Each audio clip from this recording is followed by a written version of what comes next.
Hare Krishna. Hare Krishna. Here we are again, reading, just a couple of heads at the lotus feet of Lord Nityananda.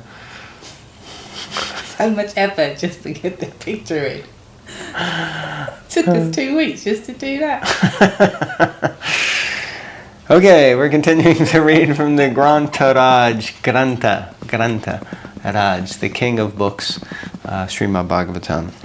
Canto 3, Chapter 31, Text 15, The Movements of the Living Entities. Om Namo Bhagavate Vasudevaya. Om Namo Bhagavate Vasudevaya. Om Namo Bhagavate Vasudevaya. The human soul further prays the living entities put under the influence of material nature and continues a hard struggle for existence on the path of repeated birth and death. This conditional life is due to his forgetfulness of his relationship with the Supreme Personality of Godhead. Therefore, without the Lord's mercy, how can he again engage in the transcendental loving service of the Lord? The Mayavadi philosophers say that simply by cultivation of knowledge, by mental speculation, one can be liberated from the condition of material bondage. But here it is said, one is liberated not by knowledge, but by the mercy of the Supreme Lord. The knowledge the conditioned soul gains by mental speculation, however powerful it may be, is always too imperfect to approach the absolute truth. It is said that without the mercy of the Supreme Personality of Godhead, one cannot understand him or his actual form, quality and name. Those who are not in the devotional service go on speculating for many, many thousands of years, but they are still unable to understand the nature of the absolute truth. That's interesting sentence. But here it is said, one is liberated not by knowledge, but by the mercy of the Supreme Lord. And yesterday I had a mentorship meeting and we played this a game called the Bhagavad game. And the way it works is you individually go around the board because you start by falling into the material world, and then the way it works is you're going round the board which has obstacles that we all face. Lust, anger, greed, madness, illusion, somewhat where along the way you pick up bhakti cards and gyan cards and like that to go back to Godhead. Now some of the cards, some of the places where you step on, it says go to hell, and those understood as like, extreme aparadhs or offences. They don't lose their bhakti cards, for example, if they have them, but you just can't use them when you're in hell. So how you get out is you start to trade on your credits if you have them, and if you don't have a bhakti card, it was up to the other members, because you need 2 of them to trade. And it was, I'm not going to get into how it worked, but it was very telling on people's natures.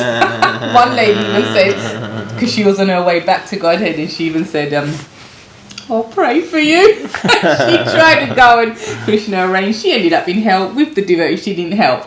But so it was interesting because there are a lot of lessons from that game. It's not just a board game. There are a lot of life devotional lessons. And one of them, which they all came up with by themselves, was that it's easy to be submissive and worship the seniors, the guru, senior devotees.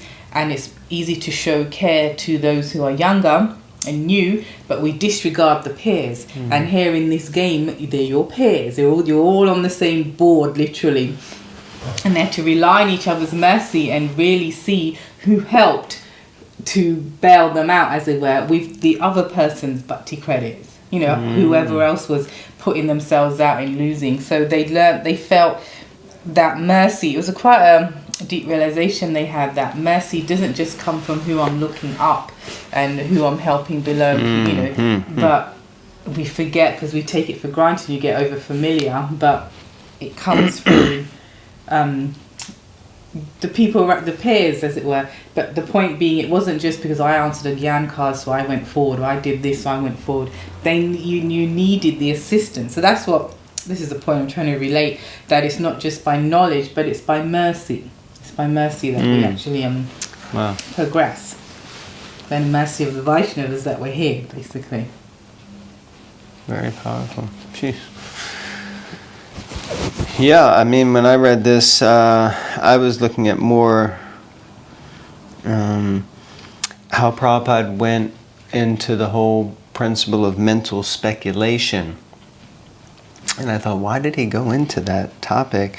It's not mentioned in the verse, but it's such an important thing, because our tendency is to do it, and Prabhupada is saying the tendency amongst Mayavad philosophers is that they definitely do it. So even on small things, like an example is that, maybe some of you have had this experience, someone comes up to you on the street and says, oh, how do I get to such and such place? And you really don't have a clue, or you have some idea but you don't know, but you don't want to look like a fool. So you go, oh, well, it's just over there. You go down here and now, how many of us have said, sir, I'm really sorry, I don't have any idea, whatever, It's like we have to give some sort of an answer. That's a tendency for speculation. But Prabhupada takes it to the next level where, he's basically saying that those who are not in devotional service go on speculating for many, many thousands of years, but they're still unable to understand the nature of the absolute truth. So, and this ties in a little bit to what you were saying, because just simply by speculating, we're not going to make it. Or we may make it, but it's going to take a very, very, very, very, very, very long time. But if we put ourselves at the mercy of others, and we ask for help, and we're able to receive knowledge instead of thinking we know it all, then we can begin to make spiritual progress. So it really requires humility. But yeah, the mercy of others, and especially those who are around us, to help us. So yeah, very nice points you brought out though. Okay, next paragraph. One can be liberated in the knowledge of the absolute truth simply by the mercy of the Supreme Personality of Godhead. It is clearly said herein that our memory is lost because we are now covered by His material energy. Arguments may be put forward as to why we have been put under the influence of this material energy by the supreme will of the Lord. This is explained in Bhagavad Gita, where the Lord says, I am sitting in everyone's heart, and due to me one is forgetful or one is alive in knowledge. Anyone knows that verse? Sarvasya chaham hridisani vishto mata smirtir gyanam apohanam cha. The forgetfulness of the conditioned soul is also due to the direction of the Supreme Lord. A living entity misuses his little independence when he wants to lord it over material nature. This misuse of independence, which is called Maya, is always available. Otherwise, there would be no independence. Independence implies that one can use it properly or improperly. It is not static. It is dynamic. Therefore, misuse of independence is the cause of being influenced by Maya. Wow. So we have minute independence. We can make decisions daily on small matters. Each day we can decide whether we look at something negatively or positively. I was just hearing something the other day. Someone was sharing about how that when someone is in a space of elatedness and enthusiasm and excitement, and they were using this an example of going to the theater to see a friend who was in a drama, and it was the first time they had seen them. And then, but they said that the drama, the whole theater, the performance was terrible. It was the worst thing they'd ever seen. But after the performance, there's your friend standing in front of you saying, wow, you know, buzzing from the whole thing. Like, and what do you think? And, you know, and the person was like, now I have integrity. I don't want to lie. But at the same time, I don't want to blow the whole mood of the person at that time. So instead of blowing the mood, I speak. And what I chose to speak was that, you know, it was amazing to be here for you for this first performance. It's the first time that I've seen you perform live, and it was incredible. I'm so excited for you and for your team and for, you know, all the things that you've done. It's really wonderful. Thank you for inviting me. And the point of this person was that I didn't lie. All those things were true. It was all honest. But the next day, after the person had come down off the buzz and and we were chatting, then I said, you know, would you like my honest feedback about what I thought of the performance last night and how it can be improved? And the person said, oh yeah, that'd be great. And then I was able to give my honest feedback later. And I'm saying that because it's the way that we use our minute free will. Now, if you burst someone's bubble in the middle of their height of their enthusiasm, you know, it's going to have a detrimental impact. The point is that we have minute free will to make these choices. And if we consciously make these choices, then our life will take a different path. But if we allow ourselves to perpetually be influenced by the modes and say, oh, that's just the way I am, oh, I'm just rude and obnoxious, oh, I'm just an arrogant so-and-so, oh, I just do things like that, and whatever, I can't change, then you're just having the modes dictate to you the course of your life. But you have, and you've also chosen, you've also used your free will by not engaging your free will to do something different. There's another saying, if you choose not to decide, you still have made a choice. So if you choose not to do anything, you still made a choice. Krishna in the Bhagavad Gita says to Arjuna, if you decide not to fight, by not doing something, you're going to suffer reactions.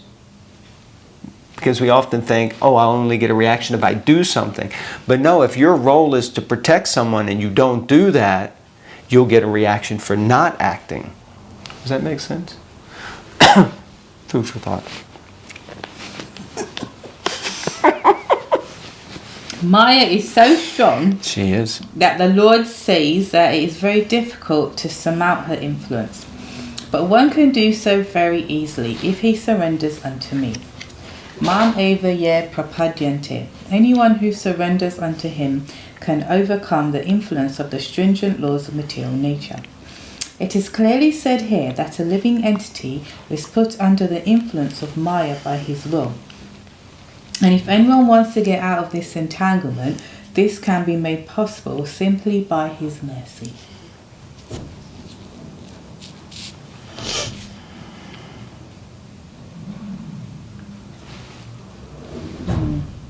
Yes, I agree. I think it's in Krishna consciousness, when it's all new, it's like great, and then when it's going well, it's great, and then when you get some issues or tests, or obviously it's not great, and then you're not as Krishna conscious as you thought you was, because you realise during the times when it was going great, it wasn't because you were Krishna conscious, it was because it was going great, which had nothing to do with Krishna. It's just when you start to associate with a important person, or a wealthy person, or a famous person, you're going to come into contact with all their associates as well. So I'm going to come into contact with the energy of Krishna in the sense of, oh, I become known for something. Why? Because I'm just doing some basic this, that and the other for Krishna. So that's the person that does that. That's the person that does that. and then you become relied upon to do it, and just the general feeling of I'm in control, or I'm managing this, or this is my routine, and everyone, you know, in one sense it's very not like the conditioned souls just get into this Groundhog Day routine, and it's only when all these things are taken away and then you get into some tests and you realise, where was Krishna and all that?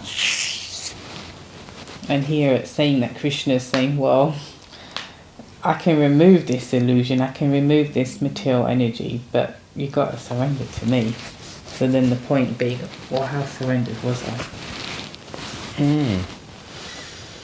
Somehow it just reminded me of Prabhupada's statement from early back to Godhead, before he came to the West, where he says, we want the kingdom of God, but we don't want God. Yeah. So we want God's opulences, but without any call of responsibility to the owner of the opulences. So like that. Yeah, it's like teenagers, stroppy as they are, and they want to stay at home and have all the fringe benefits of having all the bills paid, food and a roof over my head and my own room and blah blah blah. Don't come in my room. And you think, yeah, but it's your parents' house.